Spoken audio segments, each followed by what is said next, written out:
Gimana kalau apa yang kalian rasakan hari ini, stres, emosi, bahkan cara hidup kalian bisa ikut terbawa ke anak kalian nanti? Bukan sekedar kebiasaan, bukan sekedar lingkungan, tapi sesuatu yang lebih dalam, sesuatu yang ikut masuk sejak awal kehidupan. Karena faktanya, tubuh kalian tidak hanya menyimpan pengalaman, dia merekamnya. Dan rekaman itu tidak berhenti di diri kalian. Setiap hari, di dalam tubuh laki-laki, ada jutaan sperma yang diproduksi. Tapi yang jarang diketahui, sperma itu bukan sekedar sel, dia membawa informasi, membawa kondisi, membawa jejak dari bagaimana kalian hidup beberapa bulan sebelumnya. Seolah-olah tubuh kalian sedang menulis pesan kecil untuk masa depan yang bahkan belum terjadi. Dan pesan itu ditulis sekarang, bukan nanti. Bukan saat kalian siap, tapi di setiap kebiasaan kecil yang kalian ulangi hari ini. Jadi pertanyaannya sekarang bukan lagi tentang masa depan, tapi tentang ini. Kalau tubuh kalian sedang menyiapkan sesuatu sejak saat ini, apa sebenarnya yang sedang kalian kirim ke sana? Di dalam tubuh laki-laki ada satu proses yang berjalan terus-menerus tanpa henti, spermatogenesis.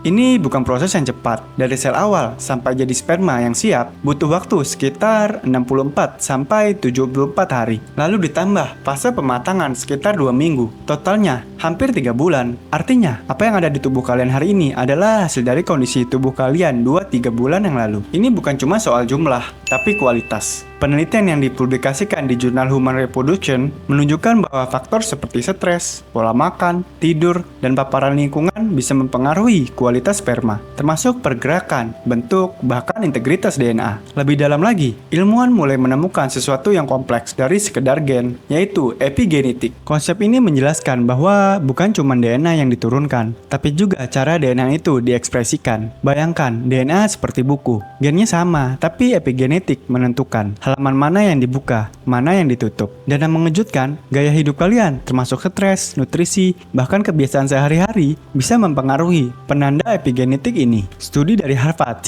Chan School of Public Health menemukan bahwa faktor seperti obesitas dan pola makan buruk dapat mengubah profil epigenetik pada sperma. Artinya, yang dibawa ke generasi berikutnya bukan cuma kode dasar, tapi juga petunjuk bagaimana kode itu dijalankan. Dan di titik ini, semuanya jadi lebih dalam dari sekedar biologi. Karena itu berarti, cara hidup kalian hari ini tidak berhenti di diri kalian, dan bisa ikut terbawa ke awal kehidupan berikutnya. Dan disitulah pertanyaannya mulai berubah. Kalau tubuh kalian terus menulis ulang informasi setiap hari, seberapa sadar kalian dengan apa yang sedang ditulis? Sekarang kita masuk ke bagian yang bikin semuanya terasa lebih nyata. Kalau tadi kita bicara tentang epigenetik, ini bukan sekedar teori abstrak. Ini benar-benar terjadi di level paling kecil. Di dalam sperma, selain DNA, ada juga penanda kimia seperti methylation dan molekul kecil bernama RNA. Mereka ini bukan mengubah gen, tapi mengatur bagaimana gen itu dibaca. Dan yang mengejutkan, penanda ini bisa berubah berdasarkan gaya hidup. Ada peneliti dari University of Copenhagen yang menemukan bahwa pria dengan pola makan yang tidak sehat memiliki profil RNA sperma yang berbeda dibandingkan mereka yang sehat. Bahkan perubahan pola hidup dalam beberapa bulan